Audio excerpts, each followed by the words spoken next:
So there you are. You're just sitting in your living room or whatever with your toddler, and they certainly are seeing things in that room that you are not seeing. Is it make-believe? Are they spirits? We've talked about this before where we've had a ton of Bert Show fam call us up and say that, oh, yeah, my kid at 4 years old was talking to a great-grandmother that they never met, but was having like communication with them, just talking to them in the living room like they were right next to them. And me as an adult couldn't see it. Cassie might be in the same situation here. I have a 2.5-year-old named Hazel, and she has been just doing stuff lately that's been really creeping me out. And we figured out some of it, but some of it is still unexplained. So it all started when she kept saying, they have eyes. They have white eyes. Like, we would pick her up in the morning, like, go into her room. She's like, they have white eyes. And I'm like, what? I am not equipped to handle this. Like, we read her a storybook at night, and it goes, I love my mommy because she's not afraid of the dark. And I'm like, that's a lie. I sleep with the lights on still. Like, I'm going to have, if I ever have to go check her closet for monsters, I will, but I'm going to be terrified the entire time I'm doing it. Now, is she pointing over your shoulder saying something about the white eyes, or is she just randomly saying it? She's just looking at me saying they have white eyes. And she does it over and over again, like over multiple days. And finally, we were at a doctor's appointment going through a parking garage, and she goes, they have white eyes. And I'm like, not in the car, man. Like, not while I'm driving. And I realize she looks at headlights on cars and calls them eyes, and they have white eyes. So I'm like, thank God. And then, of course, another day she wakes up and she starts screaming in her crib about Long Guy.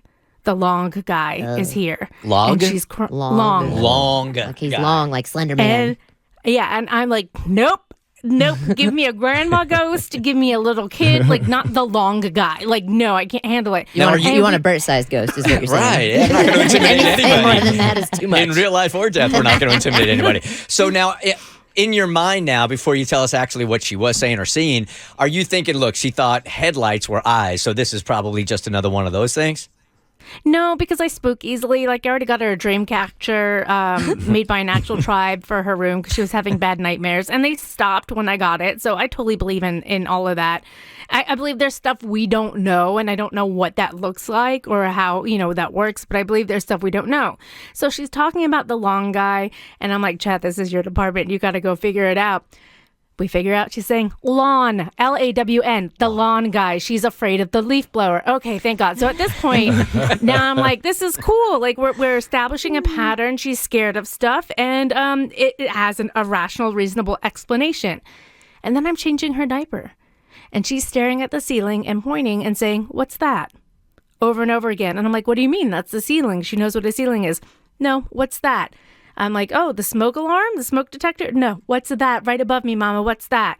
No explanation for that whatsoever. And the other day, Chad and I are sitting in the living room, and we hear a baby start crying, which, of course, we have a baby. We have a 4-month-old. Shocker. He's fast asleep. Hazel's fast asleep. There's a baby crying, and we cannot figure it out what it is. And I think maybe it's people doing construction in the neighborhood. I go outside to see if it's the whine of a blade saw. No, this baby is freaking crying. So that, and she's like looking at stuff and being like, what's that? Now, there is such a thing as phantom crying, but you never have two people hear it at the same time. So the fact that you and your husband both heard this crying, unless you're on mushrooms, you can hear it at the same time. Explain what the phantom crying is, because any parent knows exactly. Yes. I didn't know it had a term, but I know exactly what you're talking about. So when you have a baby, and there'll be times, like, it's, for me, it was always when I was in the shower. You think you hear them crying, but they're actually not crying. It's like your mind playing tricks on you. Wow. So you would hear phantom cries, and because you're always on high alert for your baby and for your baby's cries. So there would be times when you're sitting here and you actively think you're hearing your child crying, but they're not. For those of you that don't have kids, it's like you reaching into your pocket because you're sure that your phone just buzzed and nobody called and nobody texted. I know that feeling. It happens all the time, right? But this is the parent version of the whole thing. But yeah, the fact that you both heard it is weird. Because I thought I was like crazy, and Chad's like, I heard it too. So we're just going to go ahead and say it was the construction from the neighbors and their buzzsaw coming in through our glass windows. We have big glass windows. We'll explain it away. But then she does something where it's in the night, and she'll wake up or stand up in her crib and just like stand next to the edge of it and look and start babbling. Like it's nonsensical, but she'll babble or she'll point at something off camera, not crying, not upset, just babbling. And she'll do that. Kids do that. They sit there and talk to themselves. She'll play with her stuffed animals, but it's when she stands up and looks out over the edge of her crib as if she's talking to something. I'm like, no. So I'll jump on the monitor and I'll be like, go back to sleep. Are you okay? And she'll like curl up and go back to sleep. But it happens so often. I'm like, are you dreaming? Are you waking up from a dream? Or is like there really a long guy there that you're talking to because you're freaking me out, kid? She seems to be the problem here. Is there anybody you can give her to? Yeah. I think Hazel is haunted by a small Victorian child. Yeah, Get her out the house. She'll be fine. Right. Have you ever thought about bringing somebody in, like cleansing the house or anything like that?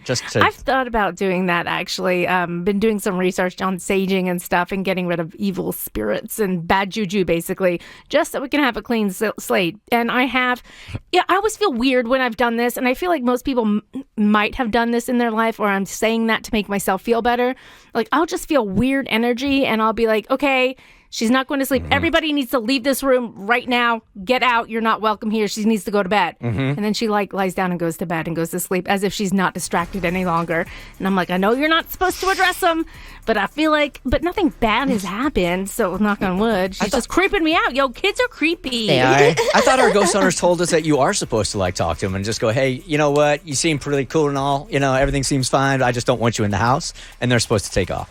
Yeah, but what if they don't? And then you've acknowledged their existence and they're just going to hang around. Like, Yeah, people Like don't little obey leeches. me in regular life. I think ghosts are going to respect me. The Bert Show. Like what you just watched, you can get more of The Bert Show for free. Just listen to The Bert Show podcast on Apple, Spotify, or wherever you get your favorite podcasts.